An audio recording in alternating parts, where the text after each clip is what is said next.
ദൗർഭാഗ്യകരമായിട്ടുള്ളൊരു സാഹചര്യമാണ് ആശാപ്രവർത്തകരെ സംബന്ധിച്ച് ഇവിടുത്തെ സർക്കാർ അവലംബിക്കുന്നത്. ആ 50 ദിവസമായിട്ട് തെരുവിൽ മഴയും വെയിലും വകവയ്ക്കാതെ കിടക്കുന്ന ആ പാവപ്പെട്ട ആശാ വർക്കേഴ്സിന് ദിവസേന 700 രൂപ വെച്ച് കൊടുക്കാമെന്ന് പറഞ്ഞത് പിണറായി വിജയനാണ്. അങ്ങനെ പറഞ്ഞിട്ട് അധികാരത്തിലേറി വർഷം 4 കഴിഞ്ഞിട്ടും ഇതുവരെ അവർക്കത് കൊടുത്തില്ല എന്നത് പോട്ടെ, അവർ ഈ 50 ദിവസമായിട്ട് തെരുവിൽ കിടന്ന് എഴയുമ്പോൾ അവരോടൊന്ന് സംസാരിക്കാൻ പോലും തയ്യാറില്ലാത്ത മാനവികതയും മനുഷ്യത്വവും തൊട്ടു തീണ്ടിയിട്ടില്ലാത്ത നീചനായിട്ടുള്ള മുഖ്യമന്ത്രിയായിട്ട് പിണറായി വിജയൻ കേരളത്തിൽ അവതരിച്ചിരിക്കുകയാണ്. ഇവിടെ ആശാ വർക്കേഴ്സിൻ്റെ കാര്യത്തിൽ കേന്ദ്ര സർക്കാരിന് എന്ത് ചെയ്യാൻ പറ്റും എന്നുള്ളതൊരു ചോദ്യമാണ്. കേന്ദ്ര സർക്കാർ ചെയ്യാൻ പറ്റുന്നത് എല്ലാം ചെയ്തു കഴിഞ്ഞു.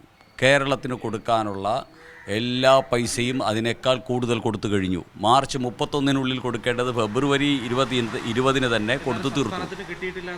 അത് സംസ്ഥാനത്തിൻ്റെ വിവരക്കേട്. ഇവിടുത്തെ ആരോഗ്യവകുപ്പ് മന്ത്രിയും ധനകാര്യ വകുപ്പ് മന്ത്രിയും സാമാന്യ ബോധവും വിവരവുമുള്ള ആരെയെങ്കിലും വച്ചിരുന്നുവെങ്കിൽ ഈ കേരളം എന്നേ രക്ഷപ്പെട്ടു പോയേനെ.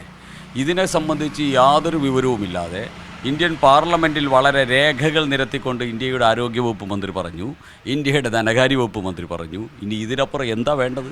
എത്ര രൂപ കിട്ടാനുള്ള പറയട്ടെ. 2023-24 കിട്ടാത്തതാണെങ്കിൽ അത് യൂട്ടിലിറ്റി സർട്ടിഫിക്കറ്റ് കൊടുക്കാത്തതാണ്. ഈ വർഷം അത് ബാധകമല്ല. 2024-25 പൂർണ്ണമായിട്ടും കൊടുത്തു. 20 കോടി രൂപ അധികം കൊടുത്തു. അതാണ് യാഥാർത്ഥ്യം. അത് പാർലമെൻറ്റിൽ തന്നെ രേഖയായിട്ട് കമ്മ്യൂണിസ്റ്റ് എംപിമാരാകെ 3 പേരേ ഉള്ളൂ, 3 പേർക്കും കൊടുത്തതാണ്. അതുകൊണ്ട് അതിൽ സംശയമില്ല. ഇനി ഇവിടെ നടക്കുന്ന സമരം, ഈ സമരം പിണറായി വിജയനെതിരായിട്ടുള്ള സമരമാണ്. ഈ സമരം പിണറായി വിജയൻ കൊടുക്കാമെന്ന് പറഞ്ഞ ആനുകൂല്യം കൊടുക്കാൻ വേണ്ടി പാവപ്പെട്ട ആശാ വർക്കേഴ്സ് നടത്തുന്ന സമരമാണ്. ഈ സമരത്തിനോടെടുക്കുന്ന ഒരു സ്റ്റാലിനിസ്റ്റ് സമീപനം പിണറായി വിജയൻ അവസാനിപ്പിക്കണം. അതാണ് BJPക്ക് പറയാനുള്ളത്. അതേ സമയത്ത് ഇവിടെ സമരം ചെയ്യുമ്പോൾ പോലും ഇന്ത്യയിൽ മുഴുവൻ ആശാ വർക്കേഴ്സിന് അവരുടെ ആനുകൂല്യങ്ങൾ വർദ്ധിപ്പിക്കാൻ തയ്യാറാണ് എന്ന് ഇന്ത്യൻ പാർലമെൻറ്റിൽ തന്നെ കേന്ദ്ര ആരോഗ്യവകുപ്പ് മന്ത്രി പ്രഖ്യാപിച്ചു കഴിഞ്ഞു. കേന്ദ്ര ആരോഗ്യവകുപ്പ് മന്ത്രിക്ക് അത് മാത്രമേ ചെയ്യാൻ സാധിക്കൂ. കാരണം അദ്ദേഹത്തിന് ഇന്ത്യയിലെ എല്ലാ സംസ്ഥാനങ്ങൾക്കും വേണ്ടി അത്തരത്തിൽ ആശാ വർക്കേഴ്സിന് വേണ്ടി വളരെ അനുകൂലമായിട്ടുള്ള ഒരു നിലപാടെടുക്കാൻ സാധിച്ചു. ഞങ്ങൾ BJP നേതാക്കന്മാർ നിരന്തരം ഇവിടുത്തെ പാവപ്പെട്ട ആശാ വർക്കേഴ്സിനെ കാണുന്നു. എങ്ങനെയെങ്കിലും ഈ പിണറായി വിജയൻ്റെ കണ്ണൊന്ന് തുറക്കട്ടെ, ഒന്ന് കരളലിയട്ടെ, ആ പാവങ്ങളൊന്ന് കേൾക്കട്ടെ, അവർ വാഗ്ദാനം ചെയ്ത കാര്യമൊന്ന് നടപ്പാക്കി കൊടുക്കട്ടെ എന്ന ആഗ്രഹം കൊണ്ടാണ് ഞങ്ങൾ പോകുന്നത്.